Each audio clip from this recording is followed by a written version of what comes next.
भाई जी, अगर धारणा पूरी नहीं है, हम बाबा के लिए भोग बनाते हैं और भोग बाबा को स्वीकार भी कराते हैं, क्या बाबा भोग हमारे हाथ का बना स्वीकार करेगा? यदि धारणाएं नहीं हैं तो भोग तो बाबा का बनाते हैं और बाबा को भोग लगाते भी हैं, क्या बाबा हमारा भोग स्वीकार करेगा? नहीं। ये तो बहुत शॉर्ट आंसर मिल गया। नहीं।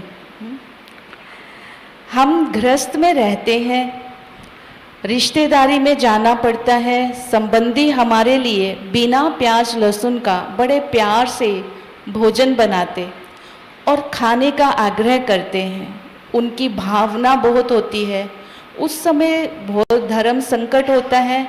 अगर मना करें तो संबंध खराब होते हैं, अगर खा लें तो धारणा टूटती है, उस समय हमें क्या करना चाहिए? देखिए, आप लोग गृहस्थ में रहते हैं, आपको कई ये बातें सामना करनी पड़ती हैं और हमारे हिंदू धर्म में और शास्त्रों में भी एक शब्द का प्रयोग किया गया है, आपद धर्म, आपदा काल का धर्म।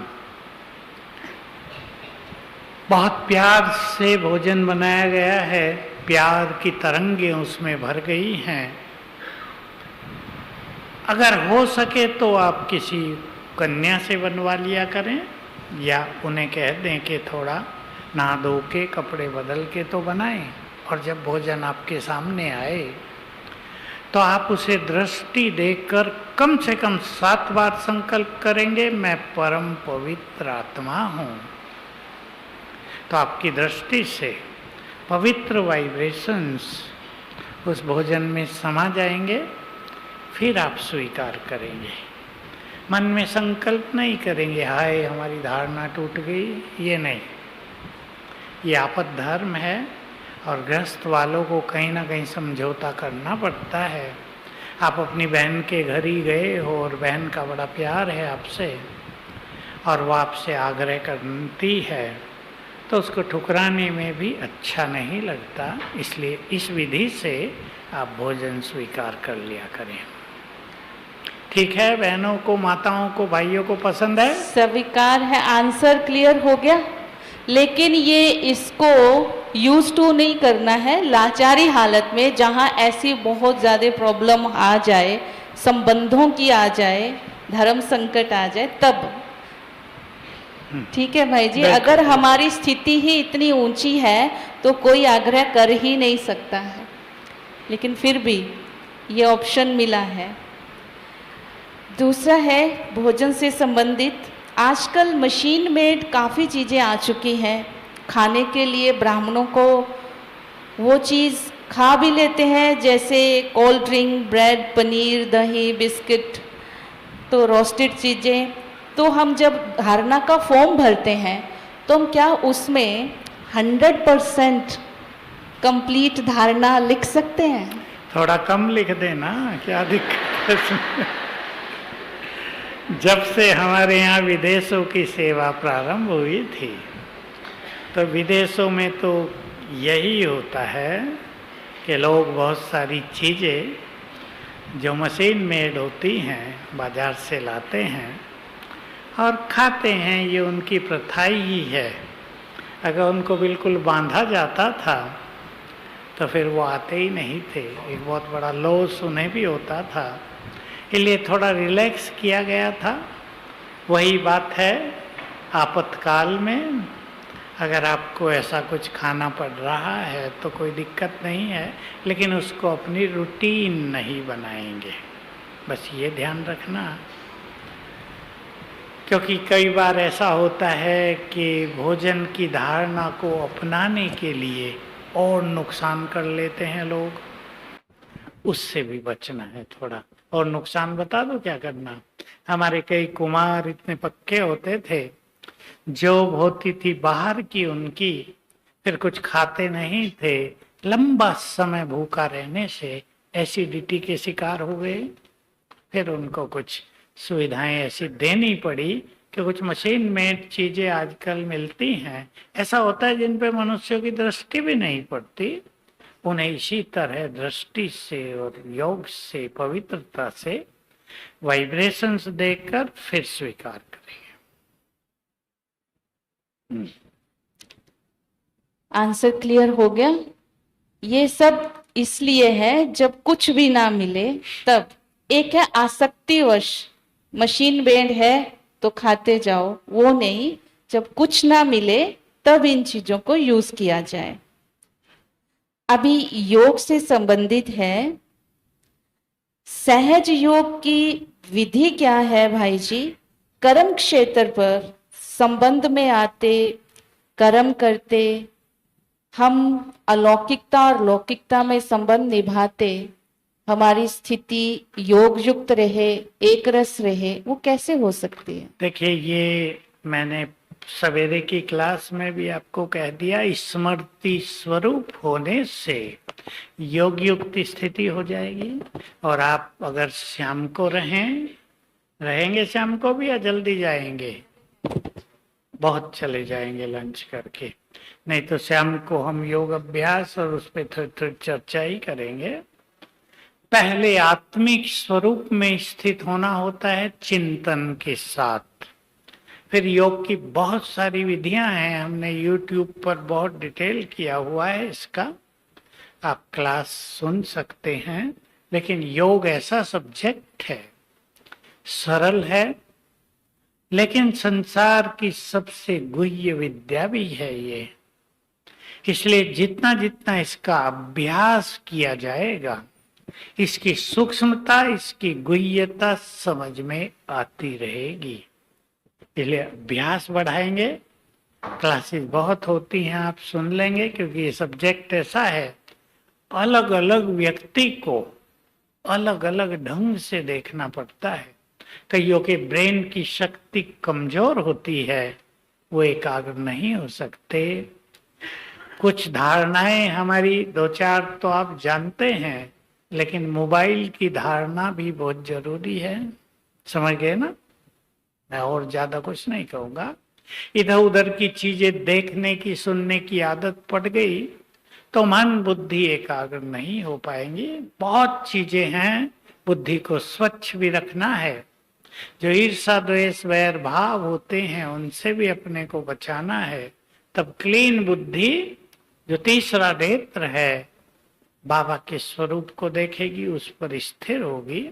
5 स्वरूपों का आप अभ्यास बढ़ाएं, स्वमान का अभ्यास बढ़ाएं, तो कर्मों में, परिवारों में, संबंधों में है तो मेहनत का काम, लेकिन अगर आप ध्यान देंगे तो इजी हो जाएगा। बहुत अच्छा, बहुत सहज विधि बता दी है। क्लियर हुआ ये आंसर? योग से संबंधित नेक्स्ट आंसर है, क्वेश्चन है, योग द्वारा मेरे पाप भस्म हो रहे हैं, मैं अब आत्मा पवित्र बन रही हूं, इसकी चेकिंग कैसे करें? जैसे हम चार्ट लिखते हैं, पवित्रता की परसेंटेज क्या है, पवित्रता और स्वच्छता में कितना अंतर है, हमें पता नहीं चलता। हम सेल्फ रिफ्लेक्शन इन बातों की कैसे करें? देखो, पहली तो एक जो गहरी फिलोसॉफी है इसके पीछे, वो आप सुन लें।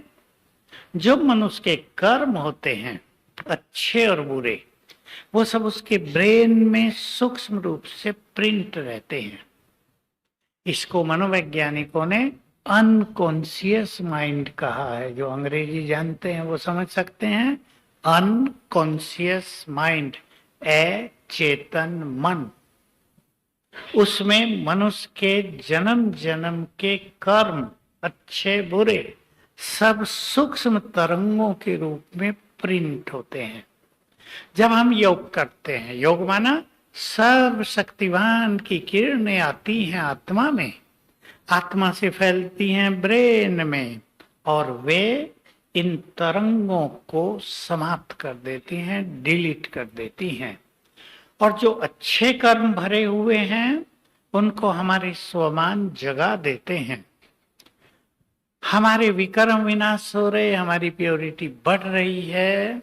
विकर्म विनाश होने से हल्के होते जाएंगे, जीवन में विघ्न बाधाएं समाप्त होती जाएंगी, सहज सफलता मिलती रहेगी, खुशी बहुत नेचुरल होगी, संस्कार बदलते जाएंगे और अपनी प्योरिटी को अपने संकल्पों से नापा जा सकता है। संकल्प हमारे शुद्ध हो रहे हैं, हमारी प्योरिटी बढ़ रही है। लेकिन योग का प्योरिटी का सीधा संबंध योग अभ्यास से ही होता है। जितना योग बढ़ेगा प्योरिटी बढ़ेगी।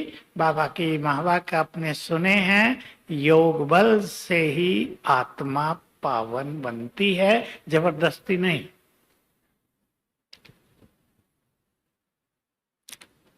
बहुत अच्छे से स्पष्ट किया। अपनी खुशी को देखें, अपने संकल्पों को देखें, तो इस अपने स्वप्न को भी देख चेक कर सकते हैं जो हमारी प्योरिटी का मापदंड है। तो उससे क्लियर होगा कि हमारे विक्रम विनाश हो रहे हैं, हमारा योग ठीक लग रहा है। योग से संबंधित ही मैं 2 क्वेश्चन इकट्ठे पढ़ देती हूँ। एक तो है योग के सब्जेक्ट को अच्छा बनाने के लिए क्या किया जाए, झुटका आदि ना आए, बीच बीच में कौन कौन से संकल्प लेते रहें। इसी से संबंधित है एकाग्रता बढ़ाने के लिए क्या करें। सारे प्रश्न बड़े गुह्य हैं। क्लासेज हैं, फिर मैं वही कहूंगा, आप कहेंगे एक ही उत्तर दे रहे, क्योंकि एकाग्रता के बढ़ाने की विधि के लिए तो 4 घंटे तो चाहिए कम से कम। बुद्धि थर्ड आई ऑफ विजडम है, ज्ञान का तीसरा नेत्र। वो स्थिर तब होता है जब उसमें गंदगी ना हो, इसलिए क्लीन बुद्धि, व्यर्थ से मुक्त बुद्धि, इसकी बहुत आवश्यकता है। आप चार्ट बनाएं अपना, जो मैंने सहज विधि बताई पहली क्लास में, अलग अलग कर्मों में अलग अलग अभ्यास सेट कर लें, उसको बढ़ाएं। प्रैक्टिस ही आपकी योग की शक्ति को बढ़ाएगी। प्रैक्टिस, इंग्लिश में कहावत भी है ना, practice makes a man perfect. Practice हर चीज को सरल कर देती है। बहुत ध्यान देंगे। नींद आती है योग में, उसके बहुत सारे कारण हैं। क्या क्या संकल्प चलाएं? बहुत सारे संकल्प हो सकते हैं। किसी को नींद क्यों आती है वो भी एक अलग विषय है। किसी ने रात को नींद कम की हो वो भी योग में सो जाते हैं। जिसको कभी नींद नहीं आती वो भी योग में सो जाते हैं। अच्छी बात होती है उनके लिए, रिलैक्स हो जाते हैं। जिसके सिर पर सूक्ष्म पापों का बहुत बोझ है वो भी योग में सो जाएंगे। बुरा ना मानना, एक सीधी सिद्धांत बता रहा हूं आपको, वो भी योग में सो जाएंगे।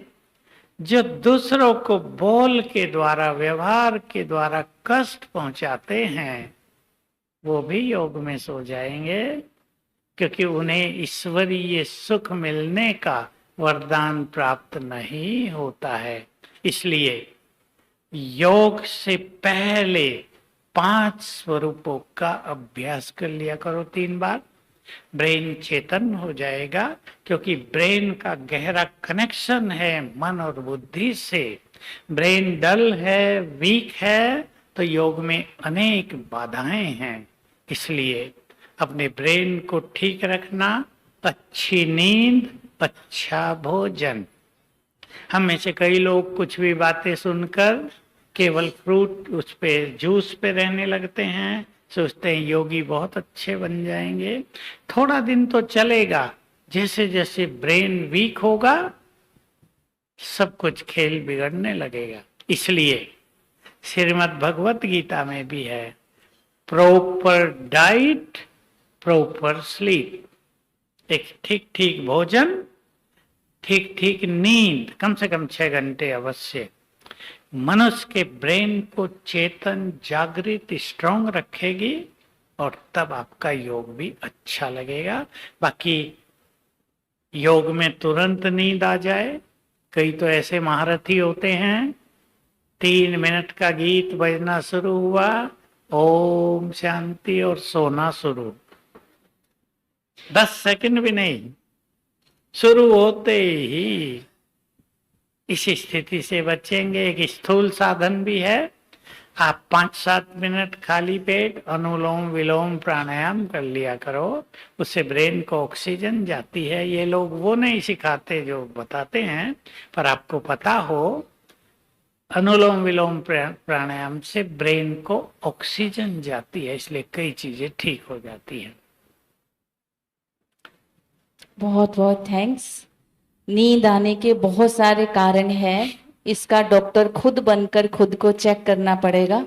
मेरी नींद का कारण क्या है? पापों का बोझ है, भोजन है, या फिर मेरा व्यवहार है, या दिनचर्या है, नींद प्रॉपर नहीं लेते हैं, ये सब चेक करना पड़ेगा। तो अपनी चेकिंग करके उसको ठीक करेंगे तो योग अच्छा होगा। योग में एक बाबा की मुरली का पॉइंट इसमें आया है कि बाबा कहते हैं, बच्चे निर्विकल्प बन, अव्यक्त होकर तुम्हें व्यक्त में आना है, बात करनी है, व्यवहार में आना है। ये निर्विकल्प और अव्यक्त रहकर व्यक्त में कैसे आए? ये मुरली का पॉइंट है। वही इसका उत्तर है। लंबा समय जिन्होंने बहुत अच्छा मेडिटेशन किया होगा, उन्हें अव्यक्त होने के अनुभव होंगे। सीधी सी बात आप ये शुरू करें, जब आप कर्म में आते हैं तो मैं आत्मा इस शरीर द्वारा कर्म करा रही हूं, यहां से अपनी प्रैक्टिस शुरू करेंगे। ये अव्यक्त स्थिति हो गई। अव्यक्त माना व्यक्त भाव से दूर, व्यक्त भाव से परे। व्यक्त भाव होते हैं सांसारिक चिंतन आपको चल रहा है, कामकाज का चिंतन चल रहा है, कोई सिर पर बोझ आ गया, कोई प्रेशर हो गया, कोई टेंशन आ गई, उसमें आप रह के काम कर रहे हैं, ये है व्यक्त भाव। लेकिन आप आत्मिक अभ्यास करते हुए काम कर रहे हैं, किसी स्वमान का अभ्यास करते हुए काम कर रहे हैं, यह है अव्यक्त भाव। लेकिन अच्छी प्रैक्टिस के बाद ही इसकी अच्छी अनुभूति होगी। ये समझ में आया। तपस्या करेंगे तो वो नेचुरल नेचर बन जाएगी अंदर से अव्यक्त स्थिति की, तो व्यक्त में आते हलचल में नहीं आ सकेंगे। तो ये इसका आंसर इसके बीच में ही आ गया कि एक रस कैसे रहे, एक रस स्थिति कैसे बनाए, अलबेलापन से कैसे मुक्त हुए। आप क्या तो एक एक क्वेश्चन एक एक क्लास कराने जैसा है। तो ये सारे टॉपिक क्लास के ही हैं। क्लास के हैं। एक रस स्थिति उसकी हो सकती है जिसके पास ज्ञान और योग का बहुत अच्छा बल हो। जो बातें जीवन में आती हैं उनको ज्ञान की बातों के द्वारा हटाना, अच्छे संकल्पों के द्वारा बुरे संकल्पों को हटाना, तब एक रस स्थिति होगी। जैसे आपको बहुत सारे संकल्प चल रहे हैं, क्या होगा पता नहीं, ये ना हो जाए, वो ना हो जाए। अब जो संसार में हाल सुनने में आता है समाचारों में, माताएं बहुत डरने लगी हैं, हमारी बच्चियां भी तो स्कूल कॉलेजों में जाती हैं, कहीं उन्हें कुछ हो न जाए। तो संकल्प बहुत चलते हैं इससे। अगर आपको ज्ञान का एक संकल्प है, हम बहुत सिखाते हैं, आपने सुना होगा, मैं बहुत भाग्यवान हूं, मेरे साथ शिव बाबा है, इसलिए मेरे साथ सब कुछ बहुत अच्छा होगा। तो अनेक संकल्प जो डर के व्यर्थ चल रहे हैं वो समाप्त हो जाएंगे। तो इसको कहते हैं ज्ञान का बल। और योग की शक्ति आपके पास होगी तो डबल पावर काम करेगी। तब आप अपनी स्थिति को भिन्न भिन्न परिस्थितियों में अचल अडोल अच्छी रख सकेंगे। एक प्रश्न है, ये तो लौकिक हिसाब किताब धन संपत्ति को लेकर अलौकिक जीवन में बहुत हलचल पैदा करते हैं। यदि अलौकिक, ये कुमार का ही लग रहा है, अलौकिक समर्पित जीवन है तो धन संपत्ति का हिस्सा त्याग कर दें क्या? यदि लेना है, रखना है तो बहुत हलचल है, क्या करें? ये लौकिक हिसाब किताब धन संपत्ति लेकर के, जैसे कोई कुमार होते हैं ना, वो अपना जीवन समर्पित करें तो वो लौकिक का जो हिस्सा है तो उसका त्याग कर देना चाहिए या उसके लिए भी एफर्ट करनी चाहिए? अगर लौकिक संपत्ति लेने में आपकी अलौकिक संपत्ति नष्ट हो रही हो, उसी उलझन में समय गुजर रहा हो, तो वो लौकिक संपदा आपको सुखदायी नहीं होगी। इसलिए अगर आपने सब कुछ समर्पित कर दिया है तो जो आपका हिस्सा उसको भी मन से समर्पित कर दो। और सूक्ष्म रहस्य यही है कि अगर आपकी मनोस्थिति बहुत अच्छी होगी, आपके पास पुण्य कर्मों का खाता बहुत जमा होगा, तो आपके परिवार वाले आपका हिस्सा स्वयं ही दे देंगे। हमने देखा है बहुत कुमारों को, उनको कहना ही नहीं पड़ता, वो कहते हैं आप बहुत अच्छे कार्यों में लगे हुए हो, आप हमारे घर में देवता हो, आपका हिस्सा हम खा नहीं सकते। वो पुण्य समझते हैं ऐसा हिस्सा देने को। इसलिए अपनी मनोस्थिति पर बहुत ध्यान देना है। अगर कहीं नहीं मिल रहा है तो उसमें अपने को उलझा नहीं देना है। ये बहुत ध्यान देने की बात है। क्लियर हो रहे हैं? आंसर मिल रहे हैं सभी को? एक बार हाथ खड़ा करेंगे। संतुष्ट है सभी? प्रश्न है, वर्तमान समय जो भी शारीरिक बीमारी के रूप में हिसाब किताब आ रहे हैं, ऐसे समय योग भी नहीं लगता, रात को नींद भी नहीं आती, शारीरिक दर्दें भी होती है, ऐसे में हम क्या करें? होता है। किस किस को ऐसे कड़वे अनुभव हैं? हाँ, पूरा ना उठाओ, थोड़ा ही उठा लो, लज्जा भी आ रही है ना। आप सब जानते हैं ज्ञान की दृष्टि से बहुत सूक्ष्म बात है ये। अगर हम अशरीरी होने का बहुत अच्छा अभ्यास करते हैं तो कोई भी शारीरिक बीमारी हमें पीड़ा नहीं देगी।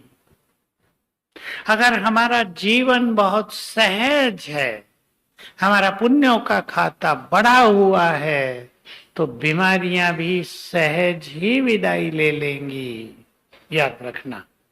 लेकिन अगर हमारे साथ बद्दुआएं बहुत जुड़ी हुई हैं तो कांटा लगने पर भी बहुत पीड़ा होगी।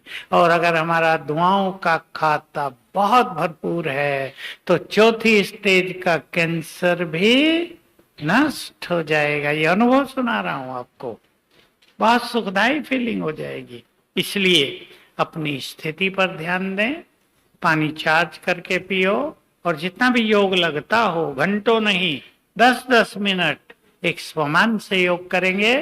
मैं मास्टर सर्वशक्तिवान हूं, प्रकृति का मालिक हूं, तो आपकी योग की शक्ति देह की प्रकृति को जाने लगेगी और अच्छा होगा। एक बात और कह देता हूं, अगर आपको पीड़ा बहुत हो रही है बीमारियों से, डिटेल नहीं कराऊंगा, 1-2 लाइन में बोल रहा हूं, उन आत्माओं से क्षमा मांग लो जिनको पूर्व जन्मों में मैंने कष्ट पहुंचाया है। सवेरे उठ के दिन में जब भी कष्ट हो रहा हो, मैंने जिनको भी पीड़ा पहुंचाई हो, मैं आप सभी से सच्चे मन से क्षमा याचना करता हूं, आप सुखी हो जाएं। क्योंकि इसके पीछे सूक्ष्म रहस्य यही होता है, जिनको हमने पीड़ा दी है उनकी बद्दुआएं, उनके वाइब्रेशंस हमें पीड़ित करते हैं। इन सब चीजों में संभलना होता है। ये बहुत गहरा पॉइंट है। थैंक्स करेंगे भाई जी को, कितना अच्छे से क्लियर किया। स्पष्ट हो गया ना? हमारे दुख का कारण तो हम होते हैं, लेकिन उसका निवारण क्या है? इसके लिए योग ही सबसे बड़ा निवारण है। एक क्वेश्चन आया है, ब्राह्मण का ही है, अगर कोई आत्मा आपके लिए ब्लैक मैजिक करती है तो उसका क्या समाधान है? उसका समाधान है बहुत अच्छा अभ्यास आप करें, मैं मास्टर सर्वशक्तिवान हूं। पानी चार्ज करके पिए, सेफ रहेंगे आप। इंपॉर्टेंट चीज, डरे नहीं कि हाय किसी ने मेरे ऊपर कुछ कर दिया है। कभी कभी कुछ भी नहीं होता, मनुष्य डर से भयभीत होकर ऐसा सोच लेता है, वो परेशान रहने लगता है। संकल्प करो, मेरे साथ सर्वशक्तिवान है, उनके पास ब्लैक मैजिक है तो मेरे पास व्हाइट मैजिक है या नहीं? ब्लैक मैजिक को व्हाइट मैजिक नष्ट कर देगा। तो बहुत बहादुर बन के रहना है और मास्टर सर्वशक्तिवान का अच्छा अभ्यास करना है। ये सब चीजें आप तक नहीं पहुंचेंगी। बैच जो पहनते हैं, बैच को चार्ज कर लिया करें रोज, राइट हैंड में लेके 21 बार संकल्प कर लें मैं मास्टर सर्वशक्तिवान हूं, फिर पहने। बैच से निकलने वाली तरंगे ब्लैक मैजिक को वापस भेज देंगे जिसने किया होगा। लेकिन साथ में एक लाइन और बोलूंगा बहन जी, हम किसी पर ब्लैक मैजिक न करें न कराएं। क्लियर हुआ? हमारा जो कर्तव्य है सबको दुआएं देना है और खुद को पावरफुल बना के रखना है ताकि हमारे ऊपर किसी बात का प्रभाव ना आए। हमारा साथी कौन है? भगवान है। तो एक प्रश्न स्टूडेंट्स का ले लेते हैं। हम पढ़ाई करते हैं, बाबा की घर की सेवा भी करना चाहते हैं। पढ़ाई और सेवा का बैलेंस कैसे रखें? हम पढ़ते हैं तो 11-12 बजे तक पढ़ना पड़ता है, फिर कभी कभी अमृत वेला भी मिस हो जाता है।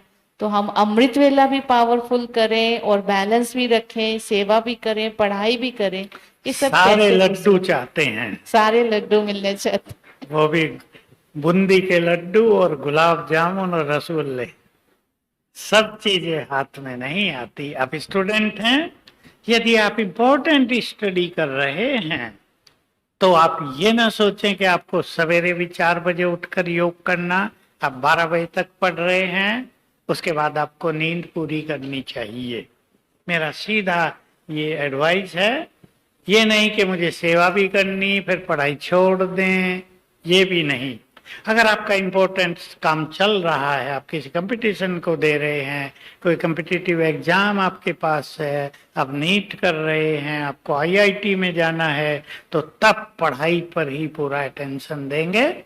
क्योंकि जो इम्पोर्टेंट काम मनुष्य के सामने हो उस पर ही फोकस करना चाहिए। साथ में अभ्यास कर लेंगे, बाबा मेरे साथ है, कोई स्वमान याद करते रहेंगे, उससे आपकी स्थिति अच्छी रहेगी। एक ऐसा ही प्रश्न आया है, वो पढ़ाई से रिलेटेड नहीं है, सेंटर से आया है। आजकल सेंटर पर जो स्टूडेंट्स आ रहे हैं, कुछ स्टूडेंट्स ऐसे आ रहे हैं जिनके ऊपर सोल्स का इफेक्ट होता है, तो उनको हम कैसे डील करें और उनके साथ कैसे उनको ज्ञान सुनाएं? कभी कभी सुनाने वाला ही डर जाता है। हाँ, डरते हैं कि कहीं मेरे में ना आ जाए। हाँ। आप में नहीं आएगी।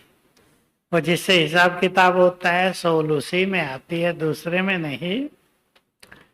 आप तो केवल ऐसे व्यक्ति को, क्योंकि ऐसा व्यक्ति परवश होता है, वो योग नहीं सीख सकता, उसे थोड़ा ज्ञान देकर ये बता दो कि तुम भगवान के बच्चे हो, बस याद रखना वो मेरे साथ है, और थोड़ा सा सिखा देना तुम बहुत शक्तिशाली हो, मास्टर सर्वशक्तिवान हो, और वो उसको याद करते रहे सारे दिन में, तो धीरे धीरे उनमें इम्प्रूवमेंट आ जाता है। कभी कभी ऐसा भी हो रहा है आजकल कि आत्माएं दूसरे के तन में आ जाती हैं और वो हमारी बहनों के पास आती हैं। बहनें डरती भी हैं। कई आत्माएं मुक्ति और शांति लेने के लिए भी आती हैं, क्योंकि मैं इन चीजों से गुजर चुका हूं। आप उन्हें इतना सिखा दें, थोड़ा सा ज्ञान देकर, कि तुम सच्चे दिल से बोला करो मेरा बाबा, ये मंत्र हो गया उनका। इससे उनको शांति मिलेगी और वो उस समस्या से मुक्त भी हो जाएंगे। ऐसे लोगों को सामने बिठा के योग करवाना चाहिए या नहीं? नहीं, वो इतना कल्याणकारी नहीं रहेगा। नेक्स्ट क्वेश्चन है ऑफिस से संबंधित। आजकल घर में, ऑफिस में, संबंधों में पॉलिटिक्स बहुत हो गया है, ब्लेम गेम बहुत चल रही है। बात को बदलना, आगे कुछ पीछे कुछ, और बड़ों के नजरों में गिराना, ऐसी सिचुएशन में अच्छा खासा योग किया होता है, लेकिन स्थिति हिल जाती है। हम सदा स्टेबल रहें तो इसके लिए क्या करें? घरों में कौन सी पॉलिटिक्स चलती है भाई? घरों में भी आजकल कुछ आपस में ही ऐसे ऐसे आगे पीछे कुछ बोल देते हैं। कलयुग का ये अंत है, इसमें हर बुराई अपने प्रकोप में है। हम ये एक्सपेक्ट नहीं कर सकते कि दूसरा व्यक्ति सब कुछ अच्छा करेगा।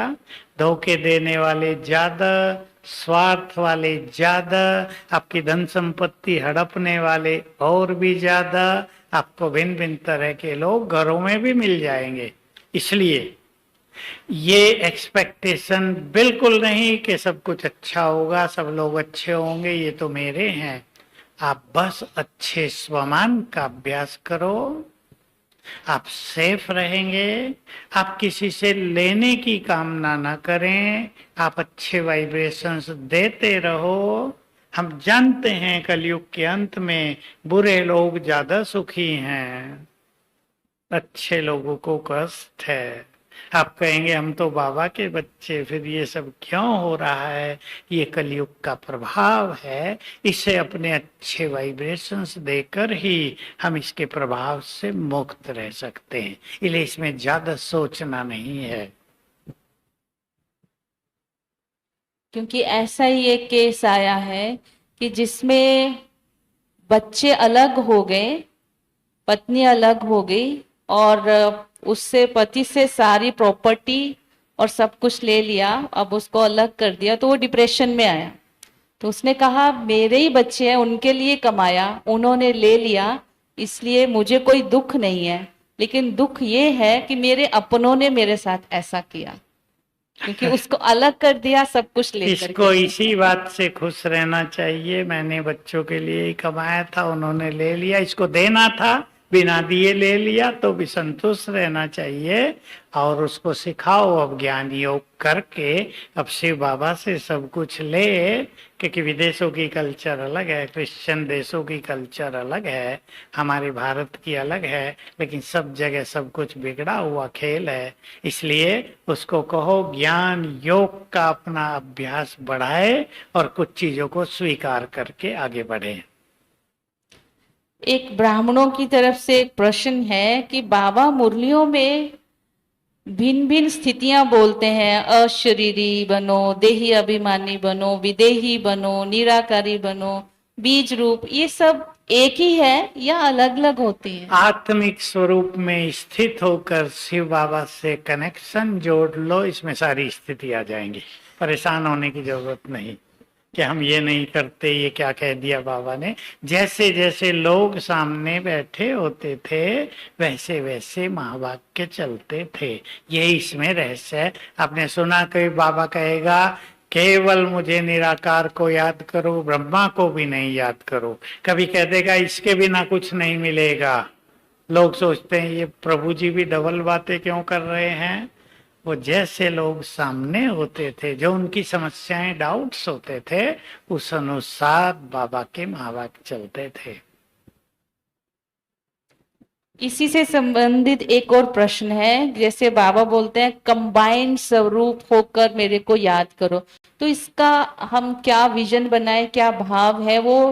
कोई लोग अपने अंदर ही बाबा को समा लेते हैं, कोई कैसे इसको स्पष्टता चाहते हैं? बाबा हमारे अंदर नहीं समाता, बाबा सिर के ऊपर छत्र छाया है, ये हो गया हमारा कंबाइंड स्वरूप। ये भी आपसे अभ्यास न हो तो सर्वशक्तिवान मेरे साथ है, इस स्मृति में रहना, ये हो गया कंबाइंड। कंबाइंड माना हम अकेले नहीं है, बाबा भी साथ काम कर रहा है, बस इतना अभ्यास करेंगे। तो इसी में वो कहा है उसने, कंबाइंड भी बोलते हैं, फिर कंपेनियन भी बोलते हैं, तो कंबाइंड और कंपेनियन में क्या? कंपेनियन माना साथी, जैसे पति पत्नी आपस में कंपेनियन है, साथी हैं, ऐसे ही भगवान भी हमारा साथी है। चाहे उसे गुड फ्रेंड के रूप में साथी बनाओ, चाहे बाबा है, पिता है, उस रूप में उसे साथी बनाओ। कंपेनियन माना साथी।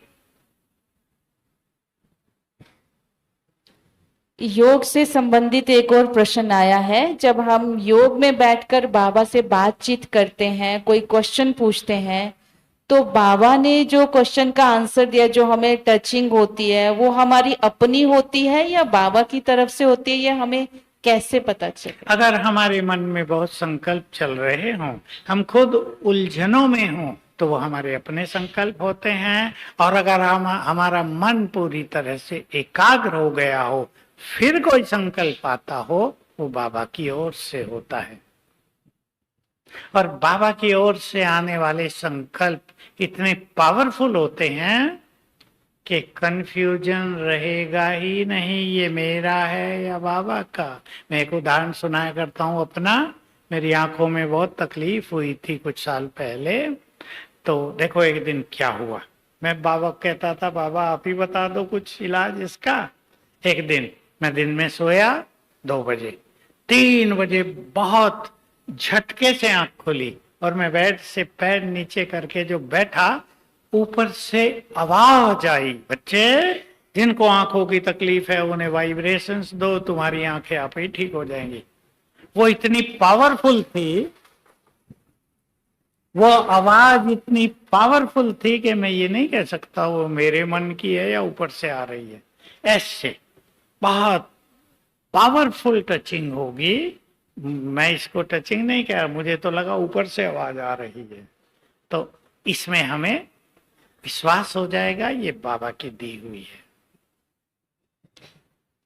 एक आपके लिए भी पूछा है किसी ने कि भाई जी आप अपनी दिनचर्या हमसे शेयर करेंगे कि आप सारा दिन कैसे इतना व्यस्त होते हुए अपनी दिनचर्या को कैसे मेंटेन करते हैं?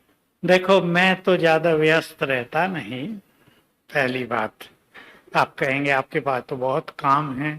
मैं रिकॉर्डिंग भी कर लेता हूँ, क्लासेस भी बहुत करा देता हूँ, लोग आते हैं समस्या समाधान के लिए, उनसे बहुत मिलता हूँ। और आजकल एक तो बड़ा काम मेरे को दे दिया गया है, हर व्यक्ति चाहता है आपके साथ फोटो ले लूं। अब मुझे सारा दिन मुस्कुराना पड़ता है। तो किचन भी है बड़ा लंबा चौड़ा। मैंने अपने जीवन में कुछ चीजें सीखी हैं बाबा से। एक तो बहुत हल्के रहना, अपने कार्यों को बांट देना। किचन हमारे पास 3 है बड़े, एक एक में 20-20 डिपार्टमेंट हैं।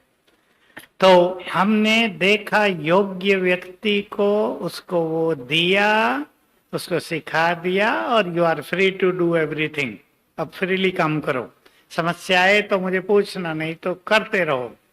उन्होंने मुझे फ्री कर दिया। ज्ञान की क्लास आदि देने के लिए मुझे बाबा के वरदान हैं, मुझे कुछ सोचना नहीं पड़ता, कोई मुझे टाइम नहीं देना पड़ता।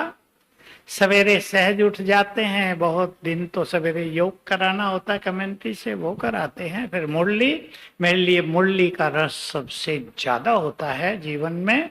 सबसे ज्यादा आनंद मुझे मुरली के समय आया है। और फिर मिलने वाले आने लगते हैं। कभी कभी तो मुझे नाश्ता भी नहीं करने देते, मेरा भोजन थोड़ा हल्का ही रहता है। सवेरे नाश्ते में फ्रूट, फिर दोपहर शाम को थोड़ा थोड़ा खाना। मैं आयु बढ़ने के साथ कभी पेट भर के भोजन नहीं खाता, आजकल गुंजाइश रखता हूँ अच्छी, ताकि हजम होने के लिए उसको जगह भी मिले, टाइम भी मिले। और सारे दिन के अच्छे अच्छे अभ्यास मेरे होते रहते हैं। मैं बिना अभ्यास के कोई समय नहीं बिताता हूँ। ऊपर से नीचे भी आना जाना होता है, कहीं भी क्लास होती है, उस यात्रा में मैं अच्छे अभ्यास कर लेता हूँ। तो अभ्यास लंबे समय के हुए हैं, पूरे 56 साल के हैं मेरे योग के अभ्यास, और वो बहुत अच्छे रहे हैं। मुझे बहुत सेटिस्फेक्शन है, मुझे बहुत सेटिस्फेक्शन है अपनी साधनाओं से, अपने जीवन से। व्यर्थ से लगभग मुक्ति है, सारा दिन समस्याओं से भी मुक्त रहते हैं। हमारे किचन के बड़े कार्यों में भी लगभग 95% कोई समस्या होती नहीं है। इसलिए सब कुछ प्रभु कृपा से चलता रहता है। ये अच्छे अनुभव होते हैं और हमारा काम है अपनी स्थिति अच्छा रखना, योग अच्छा रखना, बाकी काम बाबा के। बहुत अच्छा। थोड़ी ताली बजाने में कंजूसी करते हैं आप। यही हमारे लिए प्रेरणाएं हैं। भाई जी, आपको बहुत बार बाप दादा के सम्मुख मिलने का चांस मिला, कोई ऐसा अनुभव जो अविस्मरणीय हो तो हमारे साथ थोड़ा शेयर करेंगे, जिससे हमें भी लगे हम भी बाबा के सामने मिल रहे हैं। बहुत सारे अनुभव हैं मुझे। कोई आपने एक हमारे साथ पूछा, शेयर करो। अचानक पूछा। और हाँ, मैं तो एक और सुना देता हूँ, क्योंकि बहुत हैं और बाबा के मिलन के बहुत हैं।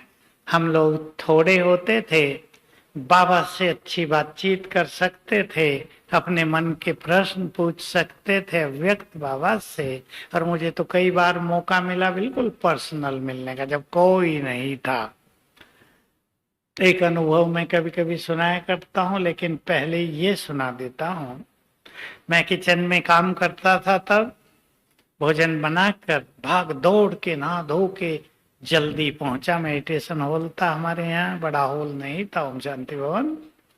जैसे ही मैं पहुंचा, सफेद लाइट हुई और बाबा ने मुरली चलानी शुरू की। और पहली लाइन थी, आज बाप दादा उन बच्चों को देख रहे हैं जो बाप दादा की विशाल छत्र छाया में रहते हैं।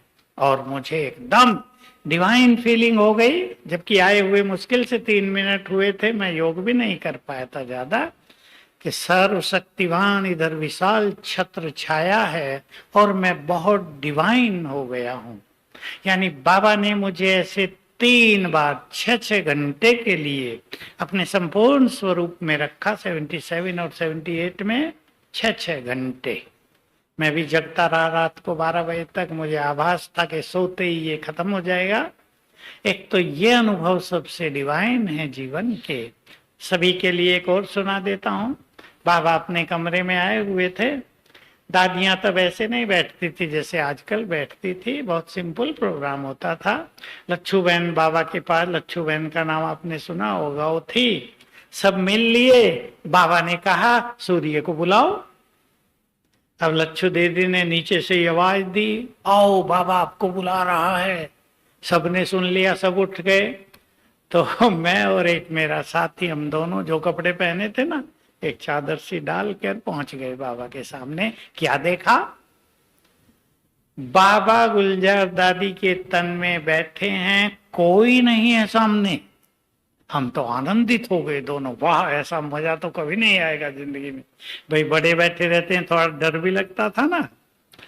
तो हम बैठ गए, बाबा ने दृष्टि दी और कहा कि देखो, मधुवन में 2 चीजें सबको मिलती हैं जो बाहर नहीं मिलते, एक बाबा और दूसरा ब्रह्मा भोजन। कहा ब्रह्मा भोजन अगर बहुत प्यार से और योग युक्त होकर बनाया जाए तो उससे सबकी स्थिति में वृद्धि बहुत होती है।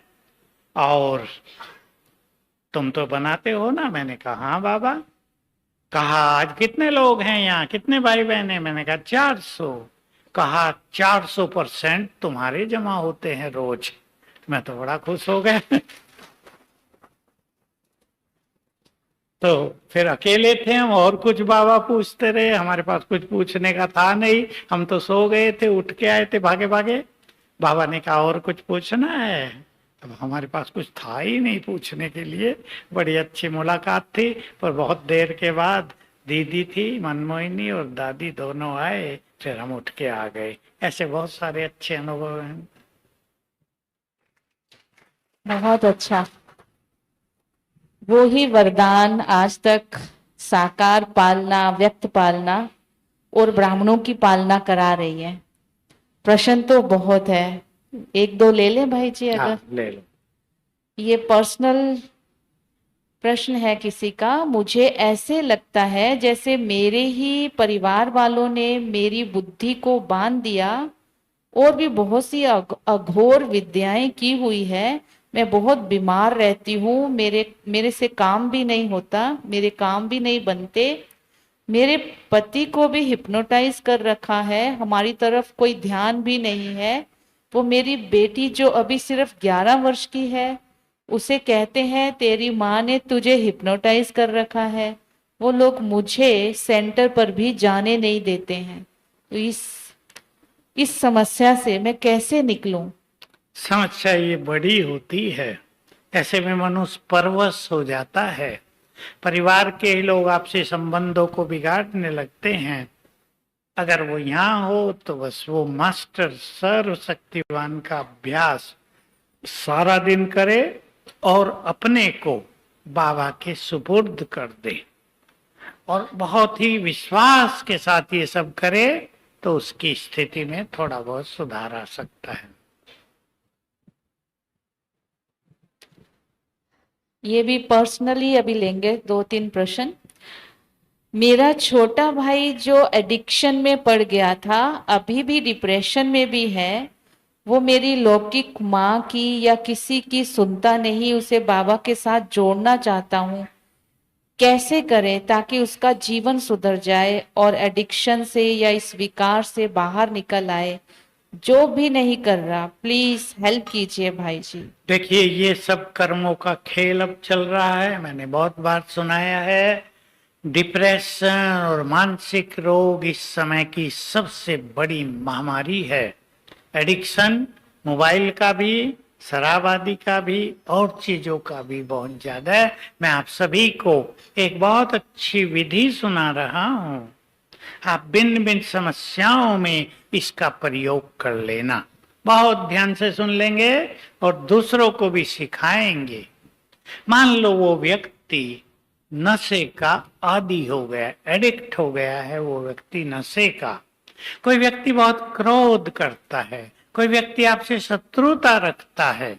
ऐसे सब केसेज में दूसरे के माइंड को कैसे बदला जाए, आप एक सिंपल विधि सुन लें।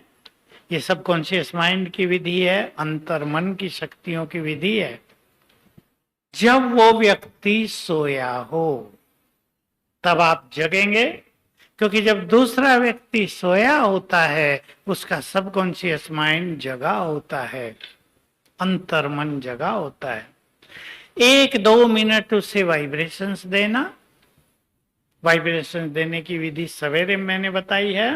मैं पवित्र आत्मा हूं, यहां से पवित्र गोल्डन किरणें उस व्यक्ति को जा रही हैं। कभी मैं मास्टर सर्वशक्तिवान हूं, मस्तक से शक्तियों की लाल किरणें उसे जा रही हैं। इससे उसका जो अंतर मन है और जागृत होगा, पावरफुल। अब उसे आत्मा देखकर अच्छे संकल्प भेजेंगे। तुम बहुत अच्छी आत्मा हो, तुम बहुत समझदार हो, तुम्हारा भविष्य बहुत सुंदर है, तुम देव कुल की पवित्र आत्मा हो, ये चीज छोड़ दो। लास्ट में कमांड, ऑर्डर। ये शराब पीना, ये गाली देना या क्रोध करना, इसे छोड़ दो। डेली करेंगे, सेम टाइम 21 दिन, डेली सेम टाइम 21 दिन, उसका सब कुछ ठीक हो जाएगा। जो संकल्प आप भेज रहे हैं वही उसके मन में जागृत हो जाएंगे। थैंक यू भाई जी। ये बहुत सारे भाई बहनों का प्रश्न होगा, सभी को मिल गया होगा। अभी बस 2 प्रश्न लेते हैं। किसी का ये पर्सनल प्रश्न है कि हमेशा मैं अपने पाप कर्मों को सोच सोच करके दुखी परेशान होता रहता हूँ, क्या समाधान है? गिल्ट फीलिंग बहुत ज्यादा है। आप सवेरे उठते ही रोज 5 बार संकल्प करेंगे, मैं देव कुल की पुण्यात्मा हूं। 5 बार गुड फीलिंग के साथ स्वीकार करते हुए, मैं देव कुल की पुण्यात्मा हूं। और कलयुग के अंत में जो पाप आपसे हो गए हैं जो आपके कॉन्शियस को खा रहे हैं, बाइट कर रहे हैं, उन्हें एक अच्छा सा पत्र बाबा के नाम लिखकर बाबा के कमरे में रख दो। बाबा को कहो आप हर लो इन्हें, आज से मैं इन पापों से मुक्त हुआ। विश्वास के साथ करेंगे, रोज करेंगे, तो जो पाप कर्मों की कॉन्शियसनेस खाए जा रही है वो खत्म हो जाएगी और मैं पुण्य आत्मा हूं देवकुल की, ये स्मृति जागृत हो जाएगी। बहुत अच्छा समाधान मिल रहा है, चेहरों से पता चल रहा है। ये थोड़ा सा प्रश्न ऐसा है, एक भाई का है ये, क्या सोशल मीडिया व्हाट्सएप पे हम जब स्टेटस डालते हैं बाबा के ज्ञान का, इससे क्या हमारा भाग्य बनता है? अगर उससे लोगों के विचार अच्छे होते हों, अगर किसी को मदद मिलती हो तो आपका पुण्य बनता है। मैं आपको सावधान करूंगा, छोटी कन्याएं, कुमार आजकल फेसबुक पे बहुत रहने लगे हैं, लोगों से गंदी चिट चैट करने लगते हैं, उसे जीवन बिगड़ता है। इसलिए जो फेसबुक अकाउंट किसी ने खोला हो उसको तो खत्म कर दो, उससे गंदगी प्राप्त होती है। लेकिन अगर आप कुछ अच्छा दे सकते हैं सोशल मीडिया के द्वारा समाज को, तो बहुत अच्छी सेवा है। जैसे उसमें गंदगी दी जा रही है, आप अच्छाई देंगे तो अच्छाई गंदगी को समाप्त करेगी और ये पुण्य भी होगा। बहुत अच्छा। अभी अगर आपको ठीक लग रहा है तो लूं, नहीं तो पूरा करें। चलो ले लो, एक और ले लो। श्री कृष्ण के जन्म और उनके राज्य अभिषेक के बीच जो 25 वर्ष होंगे उसे क्या कहा जाएगा, और दुनिया की अवस्था कैसी होगी, कौन कौन लोग रहेंगे, ब्राह्मणों का कर्तव्य क्या रहेगा? सभी एक साथ, सारे एक साथ। देखो, श्री कृष्ण की आत्मा तभी संसार में उतरेगी जब यहाँ पाप और तमोप्रधानता नष्ट हो जाएगी। पाप की दुनिया में, तमोप्रधान दुनिया में पवित्र देवताओं के चरण नहीं पड़ सकते। इसलिए कोई ये सोचता हो श्री कृष्ण आ गए हैं, वो बहुत बड़ी भूल है। परम धाम का गेट खुलेगा, ब्रह्मा की आत्मा वहां जाएगी, फिर वापिस आएगी। अभी गेट नहीं खुला है। 2036 तक ये स्थापना का कार्य चलना है, उसके बाद ब्रह्मा का कार्य पूर्ण होगा। श्री कृष्ण बनकर वो 1-2 साल में आ जाते हैं, उसके बाद जो बीच का समय चलेगा इसको भी संगम युग ही कहा जाएगा, क्योंकि उस टाइम बहुत थोड़ी आत्माएं संसार में रहेंगी, बहुत थोड़े लोग रह जाएंगे। आप ऐसा अंदाज कर लो 50 लाख रह जाएंगे। 50 लाख संसार का फिजिकल निर्माण भी करेंगे, स्वर्ग बनाएंगे इसको। ये संसार बदलेगा और ये वो आत्माएं होंगी जो अभी अभी परम धाम से आ रही हैं, पवित्र आत्माएं होंगी, पाप आत्माएं नहीं। पाप आत्माएं सब वापिस जा चुकी होंगी। तो इस पीरियड को संगम युग कहेगा। ब्राह्मण तो रहेंगे नहीं, कोई ब्राह्मणों की जरूरत नहीं पड़ेगी देवताओं को, इसलिए आप पहले ही अपने घर वापस चले जाएंगे। आपको इन आंखों से श्री कृष्ण को देखने का भाग्य नहीं मिलेगा। माताएं चाहती होंगी मिल जाए। अपवित्र आंखों से पवित्र देवताओं को देखा नहीं जा सकता, इसलिए सतयुग में जाके देखना, उसकी अच्छी तैयारी करो। ठीक है बहन जी? ओम शांति। ओम शांति। बहुत बहुत दिल से थैंक्स।